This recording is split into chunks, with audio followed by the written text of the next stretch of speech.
Je vais enlever pour parler parce que c'est plus audible pour les gens. Et si je crache, je vais essayer de cracher devant. Il n'y a pas de crachoir? Non. Allez. Voilà. Les traditions sont respectées. Alors, un petit peu les nouvelles. Donc, pour l'instant, tout fonctionne au ralenti, mais ça fonctionne. Donc, les jeudis, on est toujours là pour vous accueillir, pour répondre à vos questions, si vous avez envie d'avoir des graines, etc.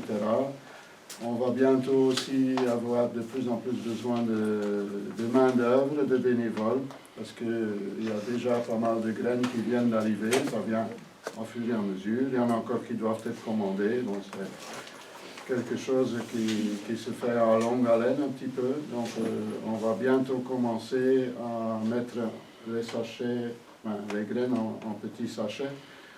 Pour l'instant, on fera ça que le jeudi après-midi. Et après, quand on a, ça sera certainement en janvier, hein, comme les autres années, on va faire ça à plus grande échelle. Donc à ce moment-là, ça sera certainement toute la journée, du lundi au vendredi. Voilà. Il y a Monique qui signale aussi qu'il y a encore, peut-être pour ceux qui sont ici, mais pour ceux qui nous écoutent aussi, qu'il y a encore pas mal de livres qui sont un peu perdus à gauche ou à droite, qu'on a oublié de rendre. Donc si c'est possible de les ramener. C'est vrai que j'ai constaté, c'est moi qui faisais souvent les achats pour Gilbert à l'époque, les livres les plus intéressants manquent. Donc bon, c'est certainement pour la plupart pas une mauvaise volonté, mais peut-être un oubli. Ils sont rangés par d'autres livres, on n'y pense pas. Peut-être aussi qu'on ne vient pas à cause du Covid, que on n'a pas trop envie de se déplacer, surtout ceux qui viennent de plus loin. Et bon, là, on peut éventuellement comprendre. À la limite, envoyer les alors par courrier, s'il faut vraiment, si vous ne savez pas venir chercher. Voilà. Je ne sais pas s'il y avait d'autres renseignements à donner. Je ne crois pas. Si j'y pense tout d'un coup, je vais les passer alors entre deux. Parce que j'ai justement pas fait une petite liste là-dessus. Voilà. Oui, si. Pour la Réunion Fleurs, il y avait la petite fête prévue ce vendredi qui vient, on l'a annulée, vu les circonstances. Bon, ici, pendant la réunion, on met un masque, on reste assis sur place. Quand c'est un truc plus festif, on a envie de bouger, on a bien sûr pas le masque, et c'est pas vraiment autorisé, je pense, quoique hier je suis passé devant quelques restaurants parce qu'on a fait un petit tour à tourner, ben c'est bondé, hein. Et les tables sont... C'est pas les tables de 6. C'est pas... Bon, peut-être, mais il y a 40 cm entre les tables.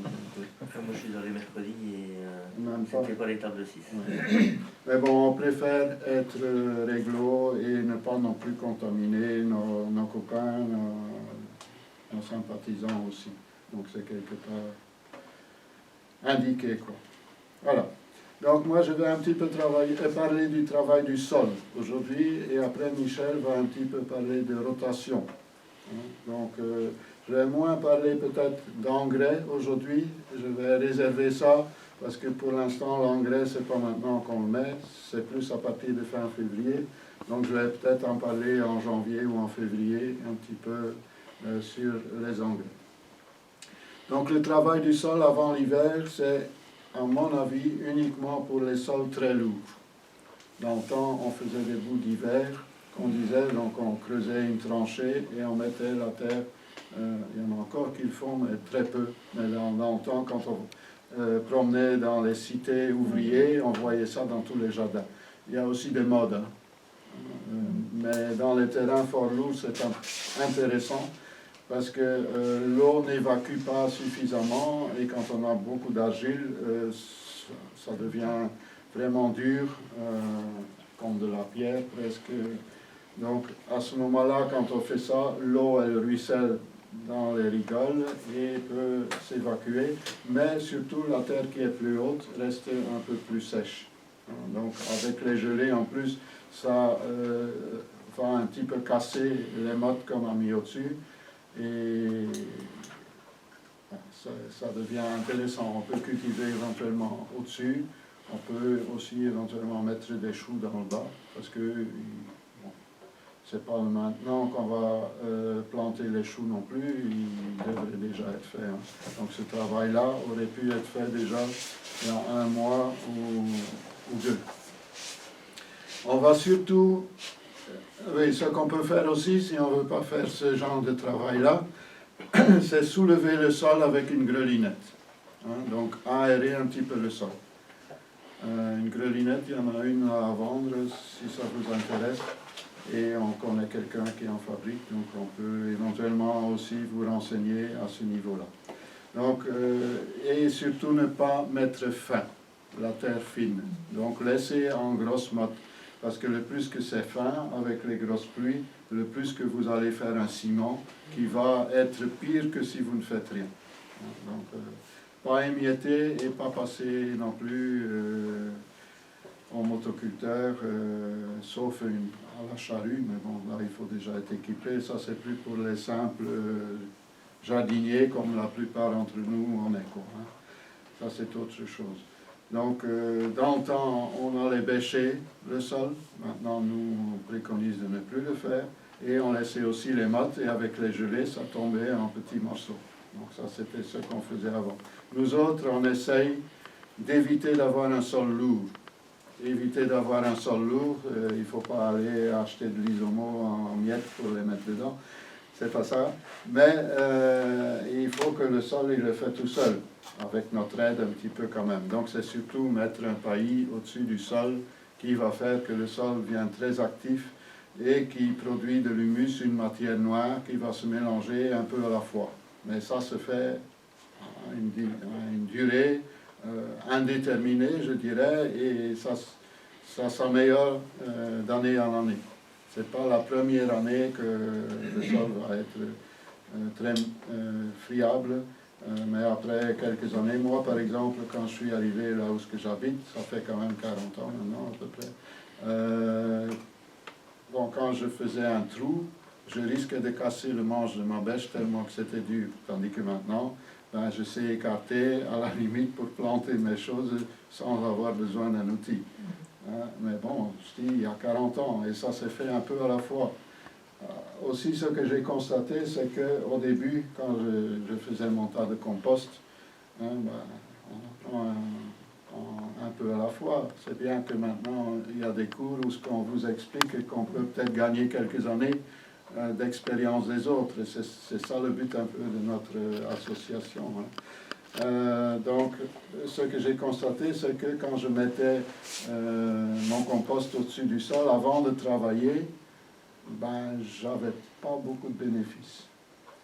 Et par après, je sais pas pourquoi, pour essayer, j'ai d'abord travaillé mon sol et j'ai mis le compost au-dessus quand c'était prêt.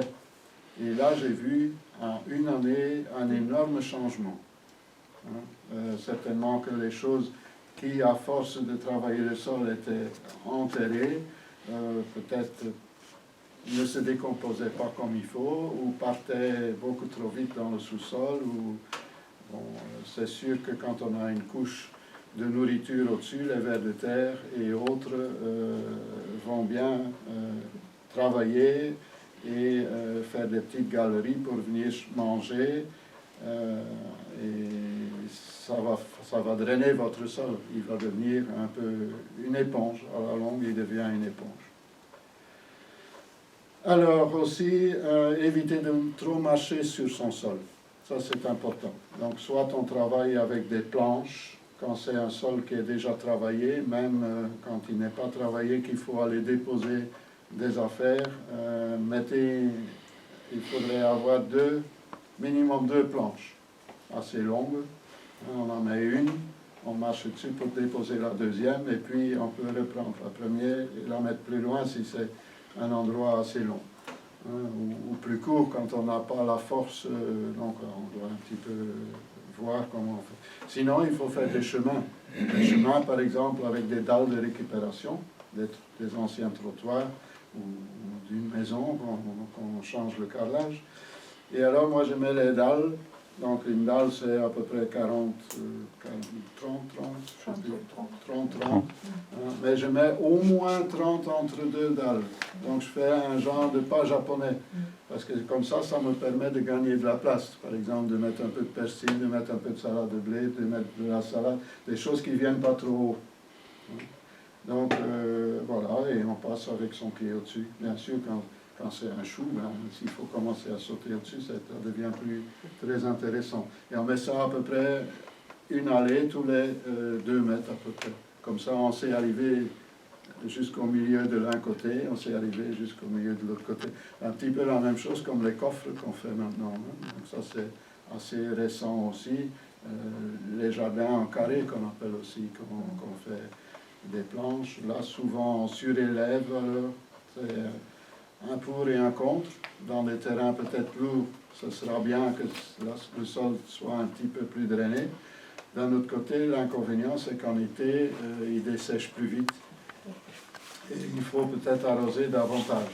Nous, on préfère le moins possible arroser dans le jardin, mais quand on a des années très chaudes, comme il y a eu une paire d'années, c'est pas suffisant quand même. Mais bon. Donc, travailler sur les planches ou sur des dalles, à mon avis, c'est intéressant. Maintenant, chacun il fait ce qu'il veut. Faut pas...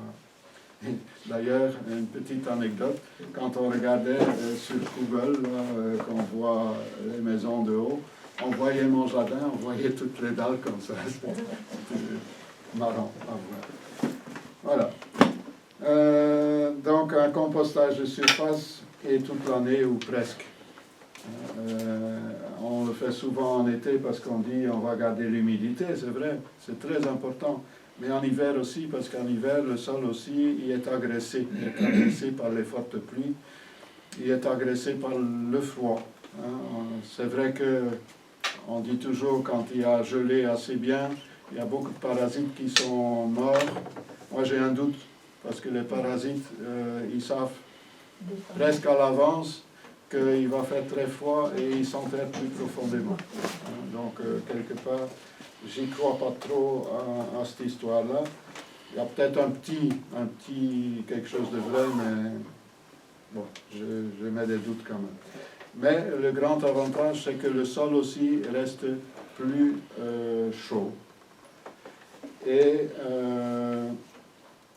à ce moment-là, les vers de terre, par exemple, travaillent que jusqu'à une certaine température.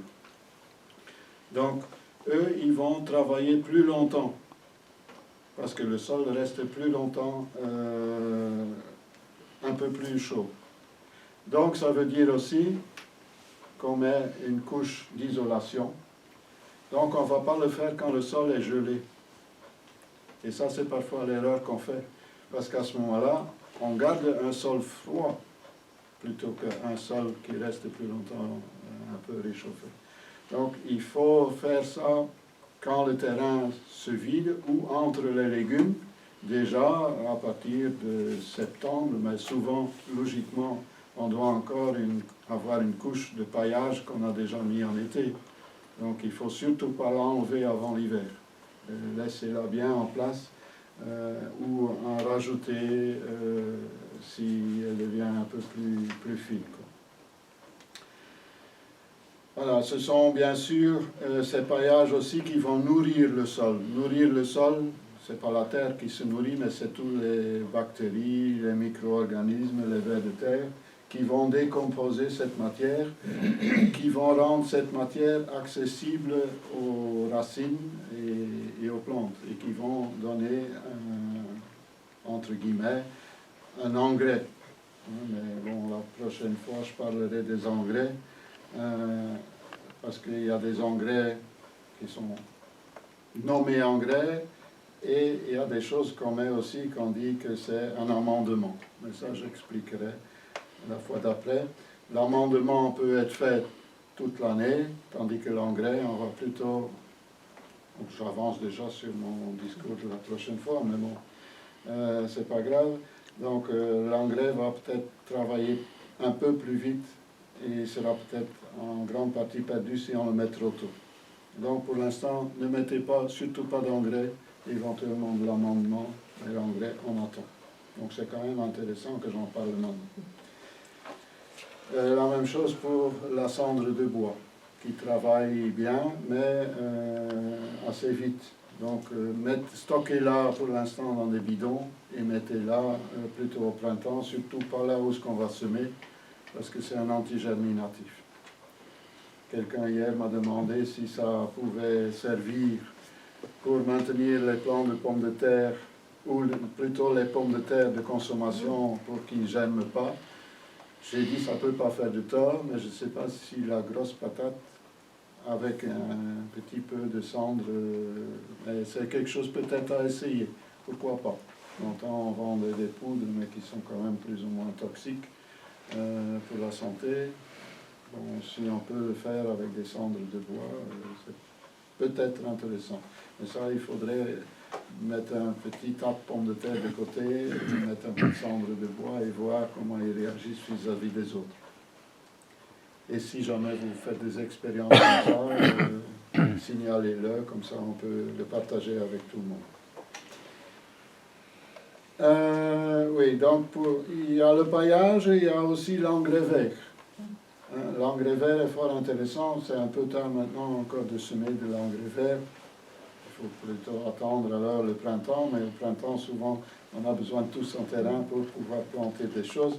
Donc l'engrais vert se met souvent quand on a tiré, si on a une grande quantité de pommes de terre ou de légumes qu'on a enlevés, qu'on garde des bandes qui sont plus utilisées. Bon, bien sûr, logiquement, un jardin doit être au maximum rempli de choses qui poussent et qu'on pourra s'en servir, mais parfois on a quand même des endroits où on n'a plus rien à mettre. Ça ne sert à rien non plus de se fatiguer pour planter encore 56 choux qu'on ne va pas manger. On peut les donner, mais bon, autant mettre alors un engrais vert, ça ne coûte pas cher, c'est facile à faire. Ça donne une grande masse de verdure qu'on peut, bon, si on prend par exemple la facélie, elle va se semer un peu plus tôt, elle va aussi fleurir.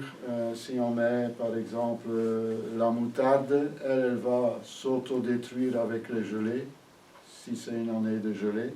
Et faites pas alors la grande erreur qu'il y a énormément de fermiers qui ont fait il y a quelques années de ça, c'est qu'un hiver qui ne gèle pas, alors ils pulvérisent pour tuer quand elles sont en fleurs et ils tuent tous les abeilles. Ça c'est malheureux parce qu'ils ont quand même des outils où ils auraient pu les travailler dans le sol. Donc faites pas ce genre d'erreur, mais normalement ça part. Bien sûr un engrais qu'on peut manger, c'est l'épinard, qui est très intéressant. Ça fait aussi une grosse verdure, la plupart de ces engrais-là, parce que bon, ça c'est le côté visible. Mais une plante a toujours à peu près autant dans la terre qu'elle produit au-dessus. Donc en fauchant, en sarclant éventuellement ces plantes-là, on laisse les racines dans le sol qui vont être mangées par les vers de terre et autres, les bactéries, etc. Et ça laissera des tout petits canaux dans le sol qui va faire que l'oxygène s'est rentré dans le sol et que l'activité du sol sera d'autant meilleure, quoi. Donc ne vous focalisez pas que sur la verdure, qui est souvent très vite partie aussi, surtout quand elle a gelé. On a l'impression, j'ai peut-être travaillé pour rien, mais non, il y a encore beaucoup aussi de travail qui va se faire sans nos mains, par les êtres vivants dans le sol. Donc ça c'est quelque chose de très intéressant. Quand j'ai parlé aussi d'éviter d'avoir un sol trop compact, pour ceux qui ont un sol trop sablonneux, trop drainant, la même chose, le paillage va rendre votre terre un petit peu plus éponge aussi, parce que ces matières noires qui deviennent de l'humus, c'est eux qui retiendront l'eau et c'est eux qui retiendront les nutriments qui se sont dégagés. Donc ça, c'est très important d'en avoir. C'est vrai aussi, quelque part, qu'un terrain qui a plus que c'est comme du terreau, certains légumes sont un peu plus compliqués à avoir. Par exemple, les oignons, les échalotes, préfèrent à la limite une terre un petit peu plus argileuse. Donc là, c'est malheureusement un constat. Donc on doit soit laisser un bout de son jardin, alors éventuellement quand on met moins de compost. Ça c'est un petit peu un choix à faire. Là j'ai pas trop de remèdes pour celui qui mélange tout, quoique on sait avoir de très bons résultats quand même, c'est un peu plus dur. Tout ce qui est racines aussi, légumes racines, parfois s'il y a trop de choses encore qui donnent beaucoup de nourriture, ils vont faire plus de verdure et peut-être un petit peu moins de racines. Ça peut être un inconvénient aussi. Alors, donc c'est à mon avis et à l'avis de Gilbert en tout cas, toujours fort intéressant de faire un compostage de surface plutôt que de faire un tas de compost. Moi je fais les deux, parce que parfois c'est intéressant d'avoir du compost. Quand on fait des repiquages, moi je mélange un peu de compost avec le terreau, avec la terre du jardin. C'est du travail, hein. Bon, c'est un travail qui se mérite et qui donne aussi par après peut-être plus de résultats. Voilà. Donc j'ai fait les deux, mais le tas de compostage, ça chauffe, donc il y a des avantages, hein. Mais dans la nature, sauf dans le ventre des animaux ou de nous, les choses ne chauffent pas. Donc on essaye toujours de voir un petit peu comme la nature elle travaille. Donc quelque part elle chauffe aussi dans le ventre des animaux qui ont mangé, dans le lapin, dans le cheval, etc. Et dans l'humain, parce que les toilettes sèches sont intéressantes, mais là je les composte quand même. Je ne les mets pas nécessairement directement sur le sol. Mais là, mélangé dans le tas de compost, ça donne aussi un très bon résultat. Oui, donc et on a beaucoup de pertes à cause de l'échauffement. Quand ça échauffe, quand on met une bouilloire sur le feu, ben ça fume. Ben là aussi, il y a une partie, et ce n'est pas que de l'eau qui part, il y a des réactions chimiques et tout ça qui se font naturellement. Donc il y a une partie qui s'évapore, les ammoniaques et tout ça, qui sont plus les azotes, ça va peut-être partir. Et si on laisse le tas non couvert, les fortes pluies vont aussi faire ruisseler éventuellement dans le sol. Ce qu'il faut peut-être faire, si vous avez du fumier, c'est là le composter sur un tas avant d'aller le mettre sur le sol. Surtout savoir que les fermes traditionnelles utilisent la paille, mais la paille qui a été traitée avec des hormones maintenant pour que le blé vienne moins haut, comme ça il ne se couche pas l'été et tout ça. Quelque part, quand on réfléchit, c'est logique. Après, quand on met ça sur le sol, ça a peut-être moins d'impact que eux quand ils le mettent directement. Mais pour les légumes, ça ne doit quand même pas être si bon que ça, sans parler de nous. Mais pour les légumes, si c'est quelque chose qui réduit la pousse, quelque part, il faut se méfier. Et alors, quand ça a été composté en tas, il y a une grande partie de ces hormones qui ont eu le temps de disparaître, parce que s'ils ne disparaîtraient pas, le blé maintenant il ne sera plus que comme ça.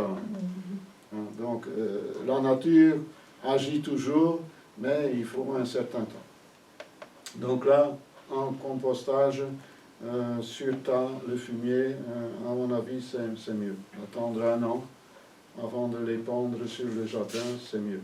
Si vous faites un paillage donc, qui va protéger des intempéries, ça j'ai déjà dit, des pluies battantes, parce qu'une pluie battante, un sol, c'est qu'une goutte qui tombe, mais à force qu'il y a des grosses gouttes qui tombent, ça martèle le sol. Hein. Donc si vous avez une couche de protection, ça va être beaucoup moins puissant. Et il faut toujours mélanger le plus possible de différentes choses. Ça c'est un grand conseil aussi, parce que chaque matière contient d'autres éléments. Et chaque élément est important pour les uns plus pour tel légume, les autres plus pour tel légume, et pour nous aussi. Donc on doit avoir le plus possible de différents minéraux qui vont se produire en décomposant, la plus grande variété possible pour que chaque plante s'y trouve en fait. Hein. C'est pour ça que maintenant on a rajouté le magnésium dans les engrais entre guillemets chimiques, mais aussi on met du magnésium mais organique alors dans les engrais organiques, parce que pendant tout un temps on n'avait plus mis de magnésium dans le sol, on brûlait les pailles, on mettait plus de compostage, les fermes n'avaient plus et les animaux et les céréales, etc.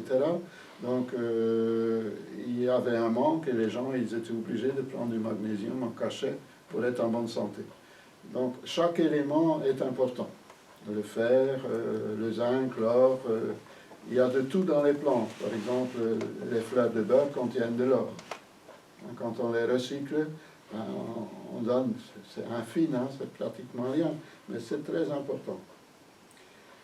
Donc ça va fabriquer de l'humus qui va retenir l'humidité, la fertilité,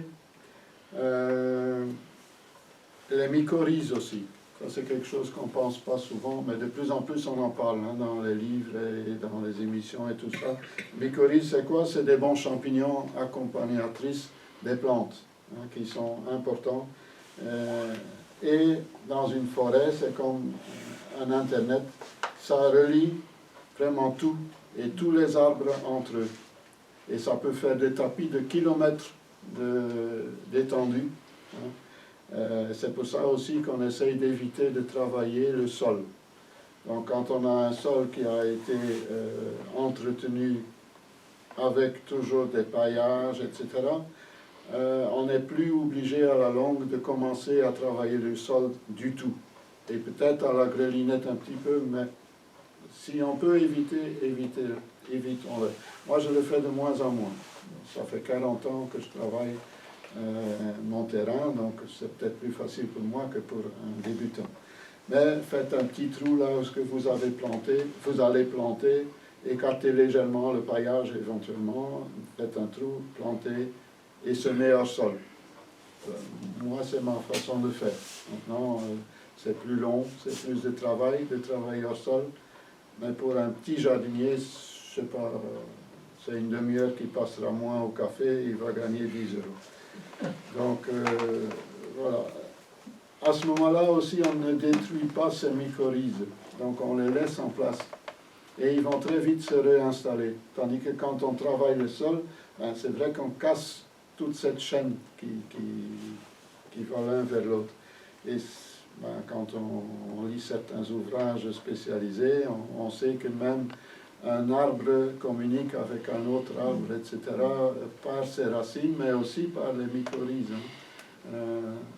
Gilbert il racontait souvent que dans la savane, les girafes, hein, il y a tous des bosquets par-ci par-là, et ils viennent manger un petit peu dans le haut des arbres. À un moment donné, ils laissent tomber et ils vont plus loin. Et ils vont beaucoup plus loin, à 2-4 km.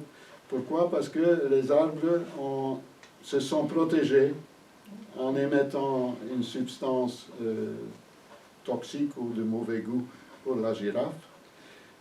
Mais ils le communiquent à des kilomètres à la ronde. Et là, c'est certainement les mycorhizes, entre autres, qui font le travail. Nous, en tout cas, on n'entend pas qu'ils se parlent, on n'en sait rien.